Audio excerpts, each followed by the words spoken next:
Moving on, these here are some newly planted roses. John Davis here, rainbow knockout with a sucker of one of my Apothecary seedlings, winner's circle, and then an Apothecary seedling. I crossed a long time ago, several years ago, 5 years ago, I put a combination of Morden Blush and knockout pollen onto the Apothecary's rose, which is Gallica whatever. And I really kind of like the shrubbiness and tenacity of these roses, but they ended up being a once blooming dieback rose. So essentially they never bloomed in my climate because there was never any old wood. What I did last winter is I dug up my favorites, the 3 healthiest ones that had the nicest shape. I dug them up, put them in pots with the idea that I'd keep them in cold storage and then they'd bloom in the pot in the greenhouse in the spring and I could pollinate them.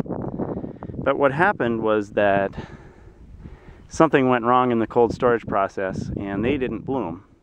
And simultaneously we had a very, very easy winter. So these, the dogs that were remaining out in the field, and as you can see they get some quite nasty black spot here. It must be Morden Blush crossed with Apothecary. They bloomed beautifully this spring. So I did some pollinations, and what the heck, I might collect some hips just in case we get that tiny, tiny chance of genetics recombining into a reblooming rose. So that's one, and one of these was single and one was double.